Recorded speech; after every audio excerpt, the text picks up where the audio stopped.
Assalamualaikum warahmatullahi wabarakatuh. Sahabat beriman, setelah beberapa negara Timur Tengah seperti Iran, Irak, Lebanon, dan Yaman menyatakan dukungannya untuk warga Palestina serta mengancam Israel karena tindakan semena-menanya kepada warga sipil, kini Afghanistan dengan pasukan Talibannya dikabarkan akan ikut serta jika Israel tak menghentikan serangannya ke Palestina. Sebagai kelompok militan yang pasukannya beragama Islam, bukan hal yang tak mungkin jika mereka membantu Palestina.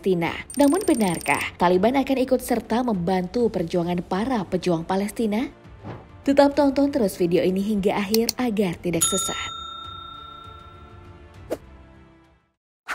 Kabar bahwa Taliban akan ikut serta membantu Palestina jika Israel tidak menghentikan serangannya tersiar sejak Menteri Luar Negeri Iran Hossein Amir-Abdollahian diketahui menelpon pihak Taliban dan melakukan pembicaraan rahasia. Pembicaraan melalui sambungan telepon itu semakin menjadi tanda tanya besar, sebab pada Mei 2023 Taliban dan Iran terlibat konflik kecil di perbatasan Afghanistan-Iran, sehingga dari masing-masing pihak beberapa pasukannya mengalami luka-luka bahkan meninggal. Ternyata setelah ditelusuri, Pras TV melaporkan bahwa dalam pembicaraan rahasia itu, Iran rela mengesampingkan konfliknya dan mengajak Afghanistan agar menghimbau semua negara muslim untuk bersatu membela rakyat Palestina dan Masjid Al-Aqsa.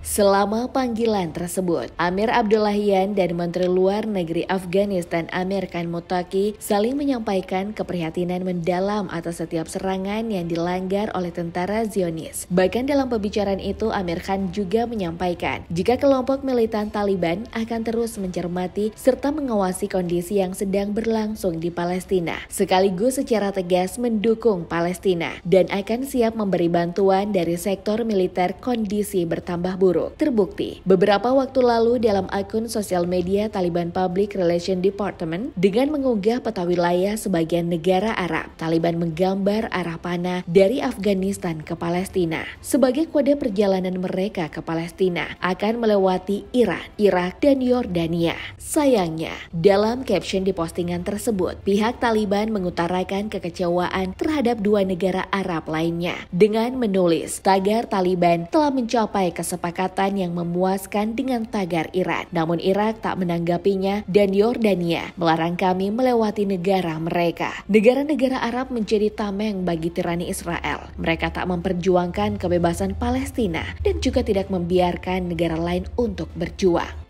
Tak ada yang tahu apa alasan Irak dan Yordania tidak memberi respon dan izin kepada Taliban. Apalagi hubungan ketiga negara ini bisa dibilang nir pertikaian. Akan tetapi, jika kita ingin melihat kemungkinan dari sisi positifnya, maka mungkin saja Taliban tak diberi izin oleh Yordania dan Irak. Disebabkan kedua negara tersebut menghindari konflik yang semakin besar dan korban yang semakin banyak. Apalagi di mata negara-negara barat, Taliban adalah pasukan militer yang citranya sangat buruk. Bagaimana tidak jika kalian penikmat film barat bergenre peperangan atau misi militer? Kalian pasti sudah sangat sering mendengar nama Taliban untuk menggambarkan kelompok teroris berbahaya yang suka memeras dan membunuh sandranya dengan sadis. Namun bagi kalian yang baru mendengar Taliban, akan aku jelaskan sesingkat dan sepadat-padatnya biar kalian tahu siapa dan mengapa kelompok militan yang membela Palestina itu memiliki citra yang buruk di mata negara barat.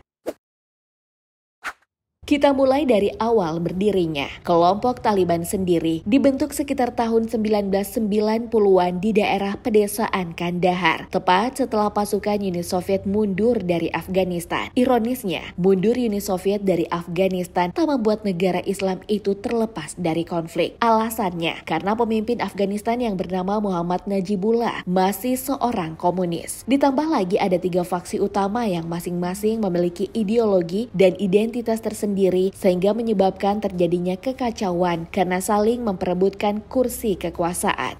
Pada tahun 1996, ketika kekacauan tengah berlangsung, Mullah Muhammad Omar datang membawa kelompok yang diberi nama Taliban untuk meruntuhkan rezim Najibullah yang saat itu dianggap sebagai pemimpin yang korup. Hebatnya, masih di tahun yang sama, tepatnya pada 27 September 1996, Taliban berhasil menduduki 90% wilayah Afghanistan dan menjadi kelompok yang berkuasa di negaranya. Sejak berkuasa, Taliban mendeklarasikan Islamic Emirate atau negara Islam yang tegas menerapkan hukum syariat, seperti menghukum rakyatnya dengan cara dicambuk atau dirajam jika ketahuan berzina, hukum potong tangan jika ketahuan mencuri. Bahkan untuk kaum perempuan, pekerjaan mereka dibatasi untuk pekerjaan domestik saja. Alhasil, aturan itu akhirnya menjadi satu di antara alasan negara Amerika Serikat membranding Taliban sebagai kelompok radikal atau terorisme.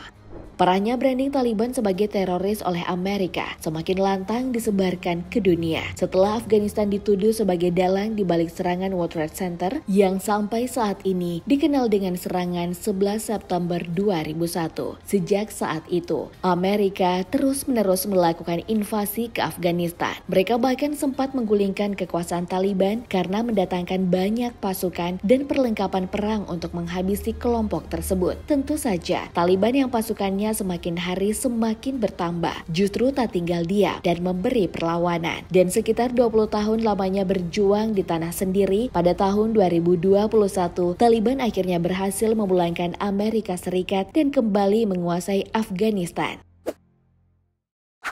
Setelah mendengar sejarah singkat mulai dari siapa kelompok Taliban dan mengapa mereka dianggap teroris, sempatkah kalian berpikir seberapa besar kekuatan militer Taliban sampai-sampai mampu membuat Amerika menyerah beradu senjata dengannya? Dilansir dari CNN, kekuatan militer kelompok Taliban atau pemerintah Afghanistan saat ini masih berada di atas angin dengan kekuatan yang lebih besar. Pasukan keamanan Afghanistan berjumlah lebih dari 300.000 orang. Jumlah itu sudah mencakup kepolisian Afghanistan, Angkatan Darat, serta udara. Akan tetapi, menurut data Pusat Pemberantasan Terorisme Amerika Serikat, kekuatan militer Taliban sangat sulit untuk diukur. Sebab, ada perkiraan yang memperlihatkan bahwa kekuatan ini kelompok Taliban berjumlah 60.000 jiwa. Namun dengan tambahan milisi dan pendukung lainnya, jumlah mereka bisa melebihi 200.000 orang. Saking sulitnya mengukur kekuatan kelompok Taliban, Dr. Mike Martin, mantan perwira tentara Inggris, memperingatkan dalam bukunya berjudul An Intimate War, bahwa terlalu berbahaya mendefinisikan Taliban sebagai satu kelompok monolitik atau satu kelompok militer. Pasalnya, Taliban lebih mendekati sebuah koalisi longgar dari para pemegang waralaba independen dan kemungkinan besar bersifat sementara dalam menjalin kerjasama dengan kelompok militer lainnya. Untuk persenjataan dan alutsistanya, Taliban lebih banyak mendapatkan dari rampasan perang atau perlengkapan perang yang ditinggal oleh rivalnya seperti Uni Soviet dan Amerika Serikat. Pertama, ada kendaraan lapis baja. Seorang pejabat Amerika Serikat mengatakan, meskipun belum ada angka pasti penilaian intelijen, namun Taliban diyakini mengendalikan lebih dari 2.000 unit kendaraan lapis baja, termasuk Humvee hingga kendaraan anti ranjau M1117 Guardians, Max Pro MRAPS, dan Oshkosh ATV. Selain merebut alutsista daratnya, Taliban juga berhasil menguasai beberapa alutsista dari sektor udara. Bila dihitung-hitung, setidaknya mencapai sekitar 208 unit pesawat yang terdiri dari helikopter Black Hawk, helikopter Scott Attack, drone militer Sky Eagle, pesawat serangan ringan, hingga pesawat angkut militer. Itu belum termasuk senjata artileri yang jumlahnya mencapai 600.000 unit senjata infanteri seperti M16 dan M4. Kemudian 80.000 kendaraan militer, 162.000 peralatan komunikasi, dan 16.000 perangkat kacamata inframerah. Dari beberapa ulasan yang ada di video ini, Taliban sudah sangat membuktikan bahwa kelompok militannya dapat menyusahkan rivalnya di medan perang. Apatah lagi jika Taliban benar-benar sampai membantu Hamas memperjuangkan kemerdekaan Palestina. Sahabat beriman, apakah menurut kalian Irak dan Yordania harus mengizinkan Taliban melewati negaranya agar bisa sampai ke Palestina? Wallahu a'lam bishawab. Wassalamualaikum warahmatullahi wabarakatuh.